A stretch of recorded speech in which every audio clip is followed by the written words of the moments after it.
through Canvas, you've already paid for it. You don't have to get it. It's already paid for. But go through Canvas to register. There's not a course fee. It's just that it sees you going through Canvas and it connects you to the right class. Okay? So the way that you do that is you go to modules, and the very top module says something like PSC 111330, right? Click on it. It'll have a little gray button. Click on the gray button. It'll take you there. Okay? So go through Canvas to get there, register. Once you have registered, then you can download the Cengage app on your phone. Okay? So I left my phone at home this morning because it was one of those mornings. So I left my phone at home this morning. So Eric is going to be my prop today for these issues. But for right now, look at your phone, go to your app store, Cengage, C-E-N-G-A-G-E. It's a little blue icon with a little white stylized flower, okay?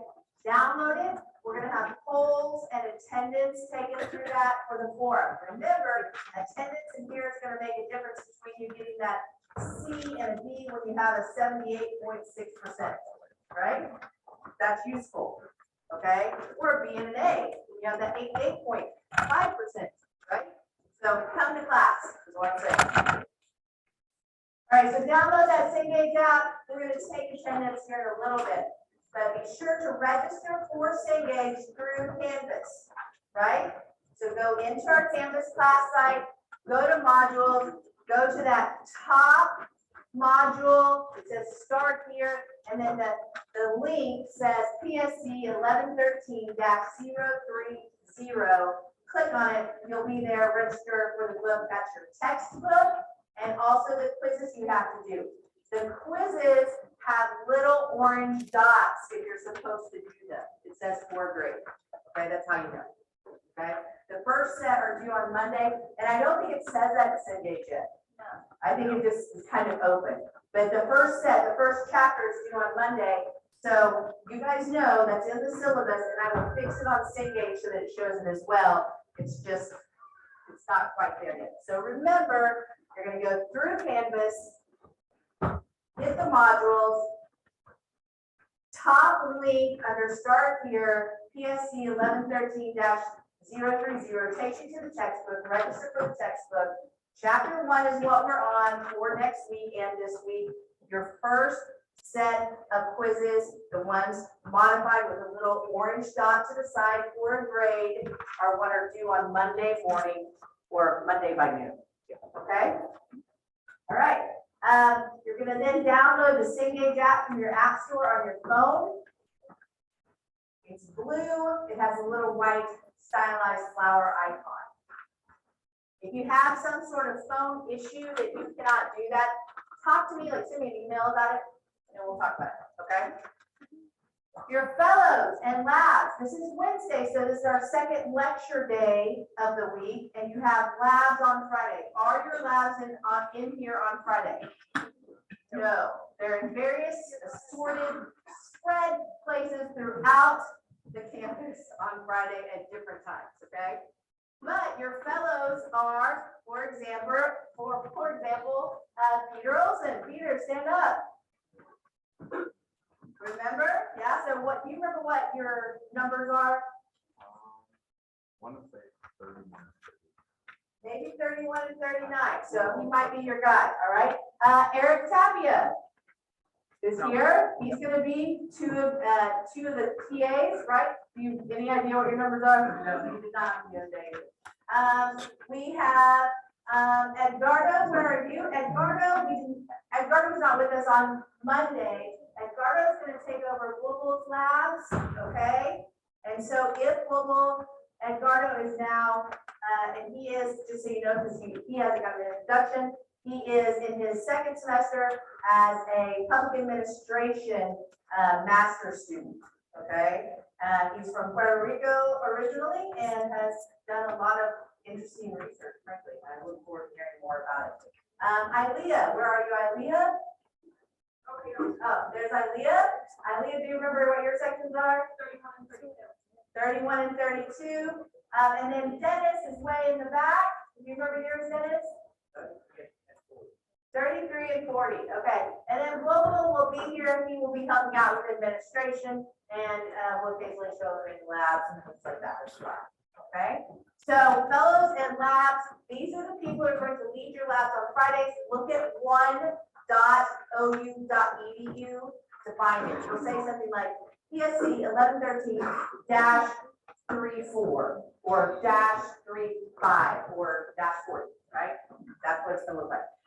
Slides, questions, and video on Canvas. On Canvas, you can already see that there at the top announcement, there's a link to the YouTube page where the video from every class section will be. Session, not section. Session will be, okay? And so that video is up there. It usually takes about a day for it to get up, but if you miss a class and you need to review, you can do that, okay? The slides and the questions are up under each module. So if you look under module 1, so there's start here, that's where your book is. If you look under module 1, you'll see that there's some readings. You guys are going to read the Declaration of Independence for today. You're going to read Letter from Birmingham Jail for today, right? But there's also some PowerPoints, that's these, okay? And there's some questions, and I want you guys to open up the questions if you have that there, okay? The questions focus you. And would you want to stand up again, just remind them who you are? Yeah. Also help me out with administrative stuff, all right? So, the questions, if you pull those up, it's a Word document, you can look at it. There are questions that focus you for each lecture. So we're going to go through these slides, and you're going to say, well, I have these slides, but let me look at the questions. That's the best way while I'm talking, right? Look at the slides, listen to me, look at your questions, and then you'll know the focus because I ask multiple choice questions and essay questions on your exam from these questions. Quick question, do you need to turn these in to me at the end of class? No, you do not, okay? They're for your own edification. They're to help you focus your note taking. That's the whole point of it, okay? Questions? I have a few questions. Oh, by the way, it says on Canvas that workbook 1 and 2 is due this Friday. That is not true. It's just workbook 1, okay? The syllabus is right. It's just workbook 1. If you're already done workbook 3, that's fine, okay? No big deal. But that means you don't have to do it next week, right? But workbook 1 is all that's due this Friday. Yes.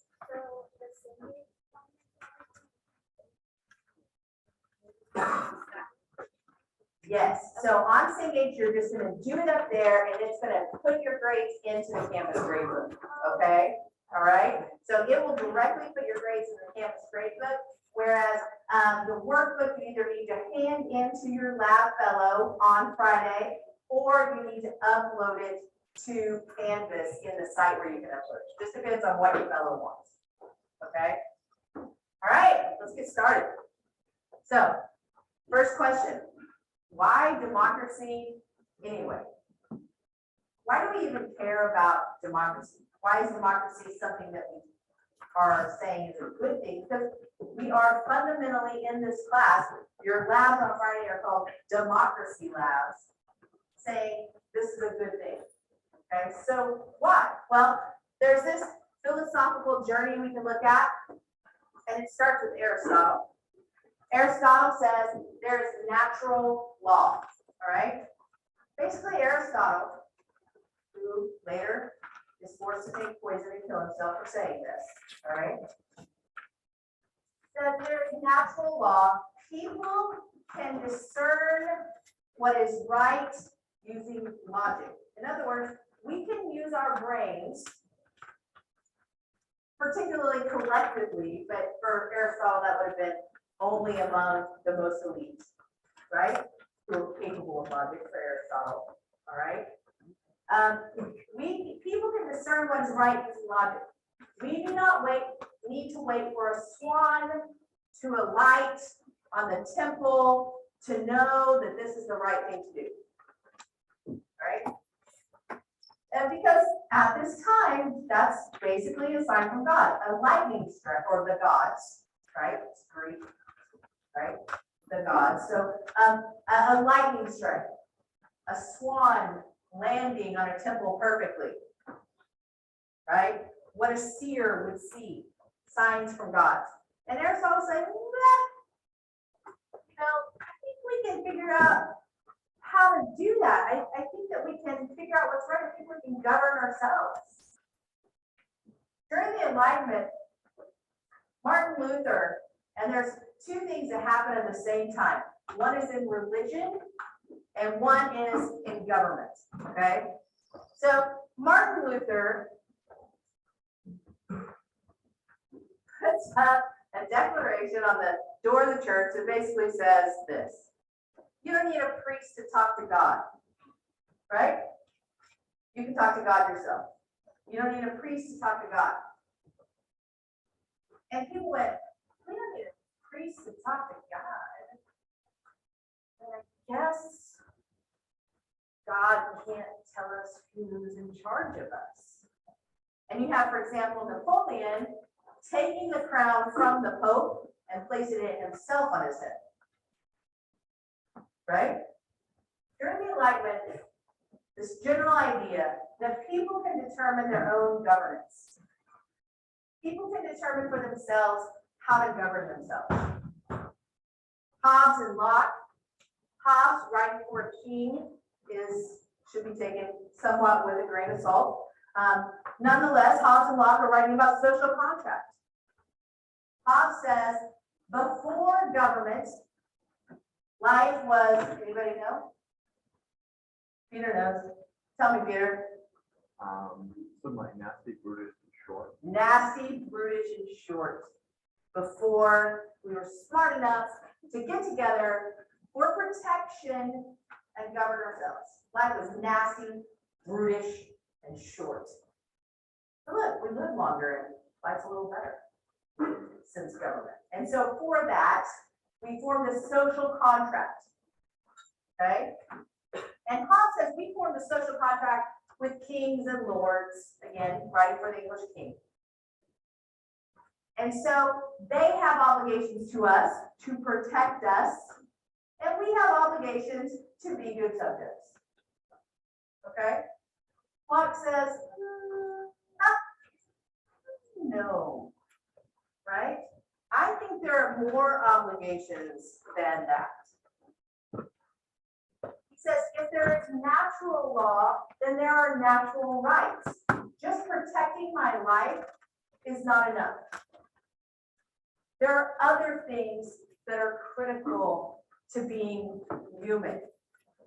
This is the first time we see in philosophy this sort of understanding that there are certain things about being human that are intrinsic, a part of us, that have to do with natural rights that occur. We have the ability to use logic, and we have natural rights. And Locke says to life, liberty, and to own property. Okay? And government can't exist unless it is just and it protects those rights. Okay? So let's talk about a fundamental difference between democracy and authoritarianism. And if you'll notice, I think this is the first question I actually asked of those questions. What are these differences? And so let's talk about it. In a democracy, political power comes from the people. Okay? And even Hobbes, writing for a king, would say this is true.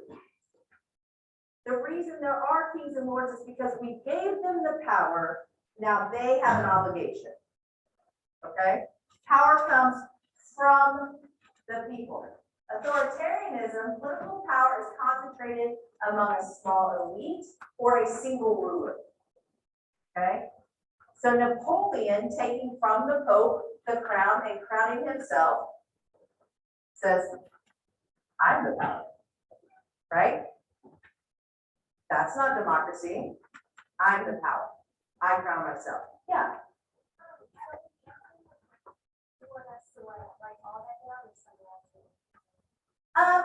I would think about it for you in your own words. Okay, and you might want to reference to the slide when you're answering it too, or when studying. Good question, right? So, second, citizens choose elected representatives through free and fair elections in a democracy. Free and fair elections in a democracy.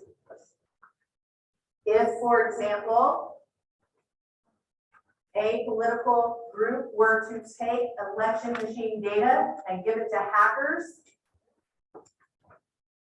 the software, would you feel confident in the fairness of the election? Okay, that's really fundamental. That's changing the votes themselves. At what point is an election unfair? We're going to talk a lot about that. We're going to talk about things like campaign finance. We're going to talk about, stifling the vote. We're talking about obstacles to voting. Free and fair elections. In authoritarianism, the ruler or rulers are not bound to be responsible to all the people. They don't have to be elected or re-elected. Right? There's not an election keeping them accountable. In a democracy, citizens have individual freedoms and rights under the law. But in an authoritarian regime, individual rights are limited to those that are favored by the ruler. So you might have some, but not others, depending on whoever's in charge. It's capricious. Okay? It's capricious. In a democracy, the rule of law governs every citizen, whether they are an elected official or not. You don't get to be above the law because you're the governor, or a state representative, or a member of Congress, or the president, or on the Supreme Court. The law applies to you. In authoritarianism, law is not applied to the rulers, to those in political office. These are important distinctions. Later, when we talk about political philosophy, we're going to talk about things from Marxism, Maoism, liberalism, moderate political thought, conservatism, fascism. And you're going to see how at these extremes, there's a lead to authoritarianism. Okay, at both extremes. So let's talk about the Declaration of Independence. You ready? So I'm going to let you guys, hold on.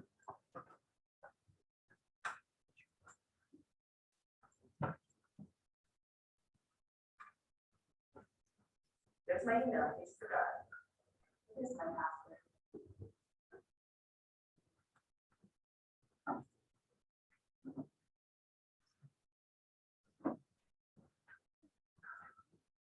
Yeah, there's a pretty infestation in here. It happens every year. Okay, you can respond at pollev.com/Dr. Rowlett 306 if you want to. What most struck you in the Declaration of Independence? And unfortunately, the reason why we don't use this particular one very often, this poll everywhere, is because it will only take about 20 responses and then it says, no, we're done, right? So you gotta get there fast. So what most struck you in the Declaration of Independence? If you want to just tell me, you can just tell me. It's /Dr. Rowlett 306.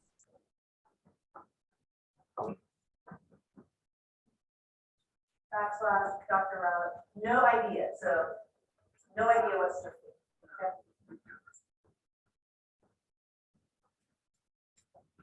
Well, if you don't know or you don't have an idea, maybe you should pick up responses for people who do. Yeah. Yeah. No. Taxation without representation is death. Is theft. Okay, so let's talk about taxation without representation, right? How many of you know that you can vote for your representative in Congress? How many of you are over 18?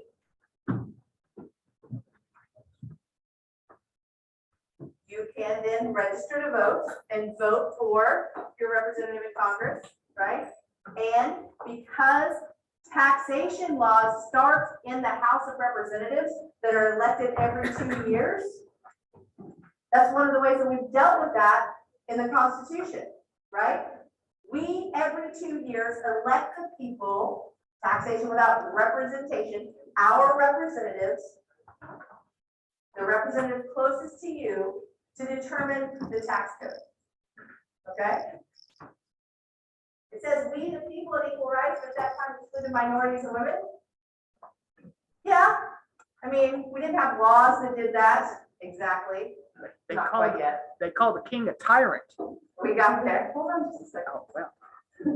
We Too the excited. people and equal rights, but that time excluded minorities and women. I think more specifically and more graphically, it's important to note that at that time, without question, there were people who were held as property, had no rights as humans, right? And we talk about equal rights. It says we the people, right? It claims that all men are created equal, but it's really like saying to white free men who pay taxes. Yeah. I mean, by 1805, women were absolutely by law considered property as well. All women.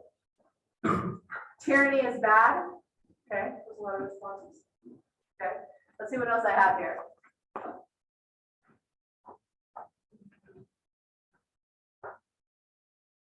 It says nothing about how we should structure our government just separates us from England. Absolutely, this is just a document that is a document of Declaration of Independence. That's all it is, and we're talking about that in just a second. It's a breakup letter. That's exactly right, and that's how I teach it. As a matter of fact, it says, "Dear John, dear King George, though we've been together for a really long time, it's time for us to go. It's not us, it's you. All right." It says, you know, just so you know, because we have mutual friends, I'm going to post this on Facebook, and they're all going to know what you did. Okay? I'm going to make a TikTok about the things that you've done. This is how it was, I mean, it was sent throughout the world, right? And it says some crazy stuff. It says this, it says, it is evident that all men are created equal. To who? To who was that clear? It says essentially, duh, first of all men are created equal. Really, Thomas Jefferson? Would you like to talk about that? But he said it. And understand this is important. John Adams, who Eric feels I do not talk enough about, Thank you. gave Thomas Jefferson this homework. He said, "You're the youngest, Jefferson. Go write this Declaration of Independence." And he was a bookworm. He had the knowledge. What? I said he was a bookworm. He had the knowledge. And it's true. Jefferson was super smart. Yeah. Right? And Jefferson went, okay, I'll do it. He said, all men are created equal. And people went, okay. But the thing about words is words have power. And over time, we look at that and we say, yeah, remember, all men are created equal. Remember, all men are created equal. And his words are great. The Declaration of Independence is a piece of poetry. It's beautiful, right? And so whenever it's talking about what it is that a government's supposed to do, it says something that's really interesting. It says humans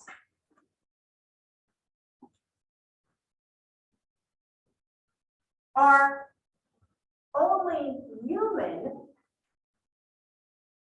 because they have these particular rights: life, liberty, and the pursuit of happiness. It's what makes us human, right? And you've been denying us that, and plus taxing us, if you didn't like. Okay, but you've been denying us this, and in particular, I want to talk about happiness. That's your second question. Jefferson defines happiness in 1776 is not how we think of it today. Okay? In 1776, happiness can be summed up in a Nike ad. Be all you can be. Fulfillment is happiness. Living up to your potential, that's happiness. And I want you to think about this, okay? I want you to think about what that means. If every human has the right to have a government that protects their life, their liberty, and also their ability to live up to their total potential. Think about humanity, right? How many of you at 18 have already said, I've already failed at living up to my potential? I hope that's right. The thing is, this is your shot, as Hamilton would say, right? This is your shot. And Jefferson is saying, this is what makes us human, and this is government's job. So there's another important thing here. If the government violates any of the rights to the people under its institution, it's up to the people to change and get rid of it. And what's important is he says, it's not just a right to overthrow government, it's your duty. If government does not do these things, protect your life, protect your liberty, provide justice, and provide an environment, institutions, so that you can live up to your potential, you have a duty to overthrow it. Jefferson thought there'd be a revolution about every 50 years. So let me scroll down a little bit more. Definitely anti-England. A lot of the signers were born in Britain.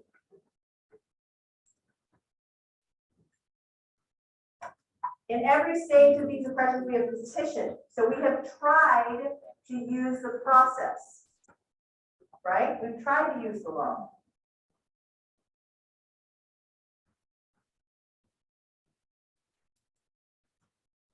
And I like this.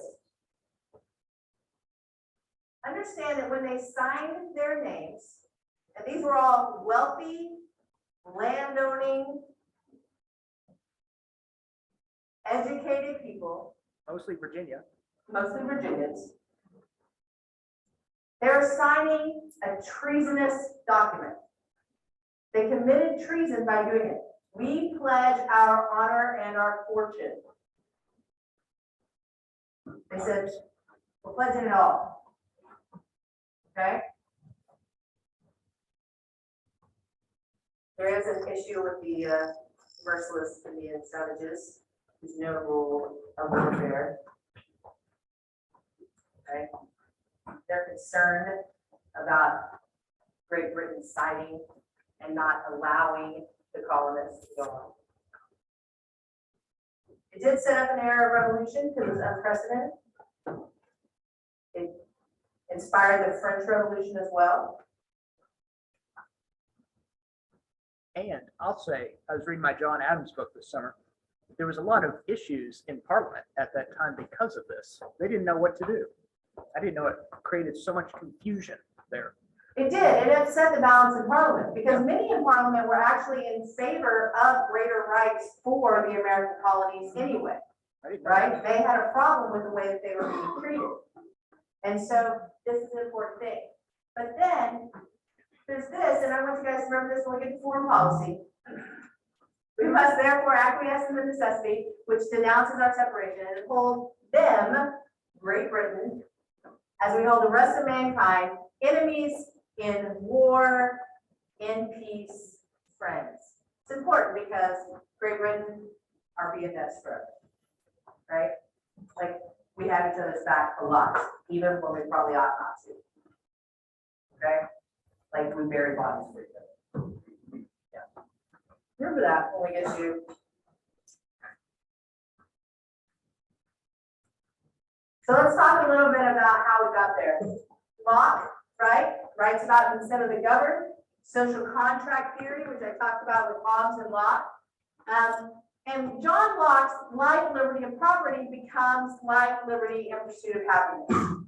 Again, happiness is different. Now, Madison writes a treatise, which is called On Property, for those of you who are interested. He says, hey, you know, Jefferson treats property badly because he's just talking about material things. It's also important things like the things we think of. It's our hard work. It's our labor. It's the work of our hands. These are all our property, right? So Madison's like, yeah, Jefferson, you were wrong in losing property. That should also be protected, right? Our mind. So when we talk about those things, right? When we talk about the Constitution, you're going to see a lot more voice for Madison next week. So the Declaration, it's rebellion, liberty, solidarity, it's optimistic, it's egalitarian. It says, look, it's going to be great. And there's this really strong feeling. And frankly, there's a really strong feeling among many of the founding fathers who are like, hey, this is how we're getting rid of slavery too. They really thought it would happen. John Adams being a perfect example of that. Right? Abigail Adams thought women would get rights. We'll talk about that in just a second. But we see this reflected in the state constitutions that are formed afterwards. A lot of this optimism, this spirit of revolution. All right, it's time for attendance. So take out your phone and open that Cengage app. Right, is it ready to go? It's ready. I added extra time today. Make sure your location's on. Make sure your location is on your phone or on your Cengage app. And Eric's going to start attendance right now. You'll have about 3 minutes. This is a dry run. Next week, we're going to take attendance for real. Okay, we're still taking it right now, but this is to make sure you know what's happening and see if there are any bugs. Okay? Hold so you have quite a bit of time. Along the top, there are, if you go into this class, on the left, there are courses. If you go into this class, click on it. Along the top, there are tabs. One of them says attendance. So click on the attendance tab, and then you just, mine. huh? I don't have any students in mine.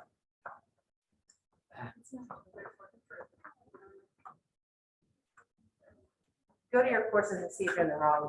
I'm in 30. Should be 30, yeah. Attendance.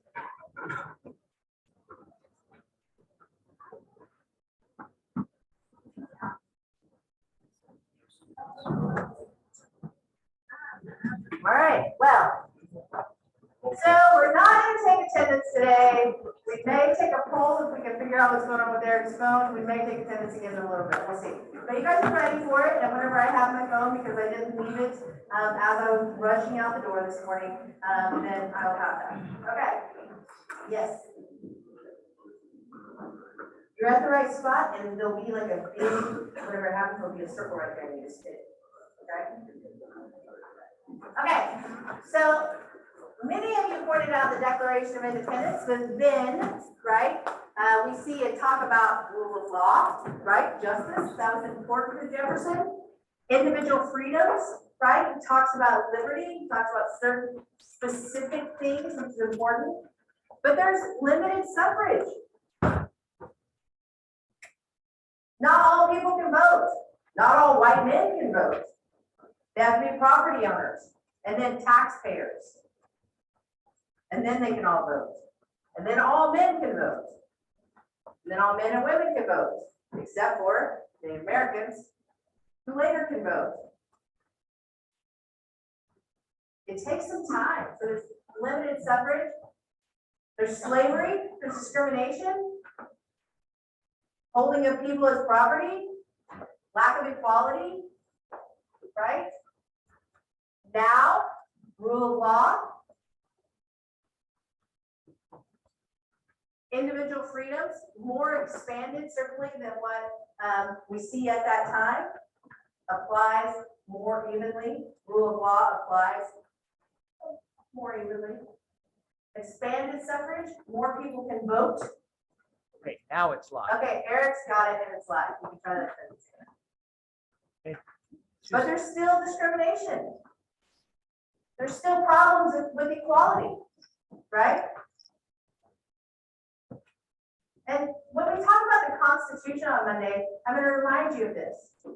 Because Jefferson says, hey, look, everybody knows all men are created equal. And people are like, well, no. Right? But okay, and it sticks with us, okay? In the Constitution, it says, in order to create a more perfect union. In other words, we know we're not there yet. Okay?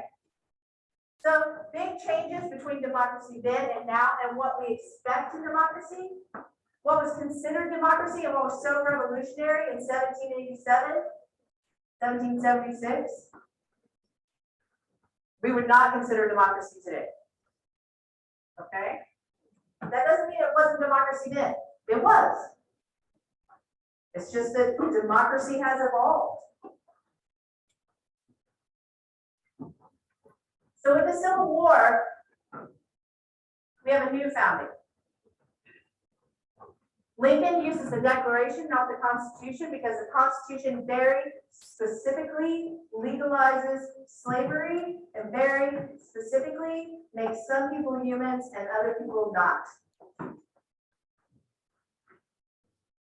Lincoln says, all men are created equal is the standard maxim of free society. He said Jefferson had the coolness, forecasting capacity to introduce into a merely revolutionary document. Many of you said that. Said, hey, look, this didn't say how we're supposed to put government together. It just said we want to break apart. But an abstract truth, applicable to all men in all times. And this is key. And so to involvement there, right? Because we still read it today. Words have power. That today and all coming days it shall be a rebuke and a stumbling block to the very harbingers of reappearing tyranny and oppression. When we see tyranny and oppression, we can say, well, even in 1776, Jefferson knew that all men were created equal, whether that was the law or not. Calls it the emblem of humanity, the Declaration. At the same period, just before the Civil Rights, during the Civil War, after the Civil War, we see women's rights as well. We have Elizabeth Cady Stanton at the Seneca Falls Declaration of 1848. I went there a few summers ago. Gosh, I guess it's been 6 years ago now. And I got bitten by many mosquitoes, but it was very nice other than that. Okay. But they basically went and said, hey, look, here's a problem. We're abolitionists, women, who are not even allowed to travel by ourselves. We're not allowed to go into the halls where we're supposed to be speaking. Women were the backbone of the abolitionist movement. And so they met together and talked about a declaration of sentiments regarding women's equality. And that was in 1848. But we don't really see any realization of that until the 19th Amendment. Carrie Chapman Catt in 1917 uses the Declaration as well. She says, ours is a nation born of revolution, of rebellion against a system of government so securely entrenched in the customs and traditions of human society that in 1776 it seemed impregnable. Because remember this, at the time, There was absolutely zero government on earth that did not look to divine right. In other words, God saying, this is who is king that was existing at the time. Until now. Right? Not that there had not been republics before or democracies before, but it seems impregnable. From the beginning of things, nations have been ruled by kings and for kings, while the people served and paid the cost. The American revolutionists boldly proclaimed the heresies. Governments derive their just powers from the consent of the governed. In other words, we give you the power. And as Mavis Staples would say, and we can take it. Martin Luther King Jr., more modern founder during what's considered the modern civil rights movement, though I understand that it has now been 60 years, says, and I have a dream. I say to you today, my friends, even though we face difficulties of today and tomorrow, I still have a dream. It is a dream deeply rooted in the American dream. I have a dream that one day this nation will rise up and live out the true meaning of its creed. We hold these truths self-evident, that all men are created. Let's talk about letter from Birmingham jail. Sorry, it's already filled up. So you can't. Sometimes things go in, sometimes they don't. This is last spring's response, okay, to this.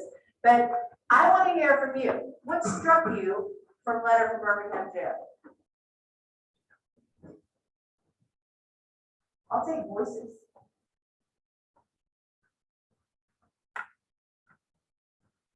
Have a microphone? I love doing this. Huh? Yes. Foresight. Foresight? Talk about that. Reading it, I just thought it was cool. Like the same shot. Obviously, it's not perfect, there's like a long way to go, but he saw it, knew it was possible, even when everything, because he was in prison, he was sitting in jail for nothing really more than the color of his skin. He still had the foresight to know what we pushed. And understand, that's a great point. Letter from Birmingham jail is basically written on scraps of paper that he had. Whatever scraps he had, he sat there in a jail cell and wrote it. Right? And he had the foresight to see what we could be.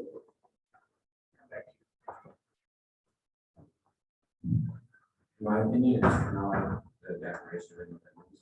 If you really think about it, even though there's written on scraps of paper, it kind of says the same thing, like we're not being treated fairly, we don't have the rights that we need. So we need to bring the unjust laws that are being set on us. So, yeah. Right. Martin Luther King Jr. says specifically, a threat to justice anywhere is a threat to justice where?